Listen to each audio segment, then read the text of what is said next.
हम जिन 4 लोगों में बैठकर दूसरों की बुराई करते हैं ना, अगर हमारे जाने के बाद यकीन मानो वो भी हमारी बुराई करने लगते हैं। इसीलिए तो कहा है कभी किसी के बारे में बुरा ना सोचें और ना ही बुरा करें, क्योंकि घूम फिर कर वो हमारे पास ही आना है। एक बार की बात है, एक व्यक्ति बड़ा ही उदास मुद्रा में अपने घर के दरवाजे पर बैठा था। इतने में वहाँ यमराज जी आ जाते हैं। तब वो पहचान नहीं पाता और यमराज जी उससे कहते हैं, मैं तुम्हें लेने आया हूँ। तो वह बहुत घबरा जाता है और क्षमा याचना मांगने लगता है कि महाराज जी मुझे माफ़ कर दो, मैंने ऐसे क्या किया है, मैंने अभी कुछ नहीं किया, मुझे माफ़ कर दो।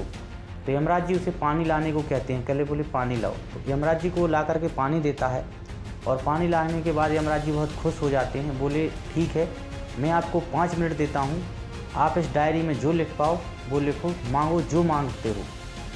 तो यमराज जी उन्हें वो डायरी देते हैं 5 मिनट के लिए। बोले आप जो लिख पाओ तो लिखो। जैसे ही उस बंदे को डायरी दी और उन्होंने डायरी का पहला पन्ना उलेटा, तो उस पहले पेज पर उन्होंने क्या देखा, उस बंदे ने, कि पहले पेज पर उस पर लिखा था कि उसका बॉस का प्रमोशन होने वाला है, उसके बॉस का प्रमोशन होने वाला है। और यह देखकर वो भय उठा और उसने सोचा कि नहीं, बॉस का प्रमोशन नहीं, तो पहले से ही मुझे ये डांटता है, अगर इसका प्रमोशन हो जाएगा तो मुझे वो और डांटेगा। इसलिए उस पेज पर वो लिखता है कि इसका प्रमोशन नहीं होना चाहिए और ये इस लायक नहीं है। उसके बाद वो दूसरा पेज फिर पलटता है और उसके दूसरे पेज पर लिखा होता है कि उसके पड़ोसी को बीमारी से मुक्त होने वाला है। अब उसके दुख भरे दिन बीत चुके हैं, अब उसके खुशी के दिन आने वाले। तो ये देखकर भी वो चौकन्ना रह जाता है। बोले नहीं यार, ये तो पड़ोसी इतना सुख हो जाएगा, नहीं, इसे बीमार ही मरना चाहिए। फिर उस पेज पर वो लिखता है कि नहीं, इसे बीमार ही रहना चाहिए, इसे स्वस्थ नहीं होना चाहिए, ये इसी लायक है। फिर तीसरा पेज पलटता है और फिर तीसरे पेज पर उसके भाई का नंबर आता है और लिखा होता है कि भाई की लॉटरी लगने वाली है। तो वो सोचता है वैसे तो भाई इतना अमीर है, उसके बाद और अमीर हो जाएगा तो ये तो मुझे कुछ समझाएगा नहीं। फिर उससे तीसरे पेज पर वो लिखता है कि नहीं, भाई की लॉटरी नहीं लगनी चाहिए, गरीब ही मरना चाहिए।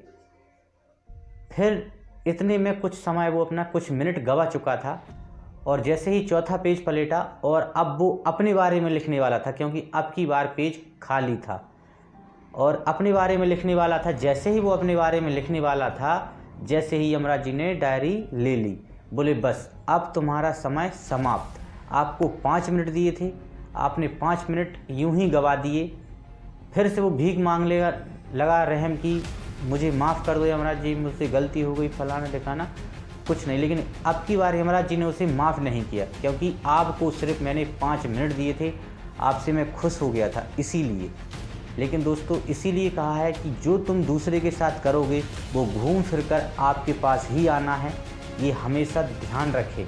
क्योंकि आप यही निजी ज़िंदगी में करते हैं, अपनी ज़िंदगी पर ध्यान ना देते हुए दूसरे की ज़िंदगी में दखलंदाजी करते रहते हो और दूसरे की में बुरा सोचते रहते हो। तो दूसरे के बारे में बुरा ना सोचें, अपने बारे में अच्छा सोचने में दिमाग लगाएं तो बेहतर होगा। सो दोस्तों, इसी के साथ करते हैं इस कविता को ख़त्म।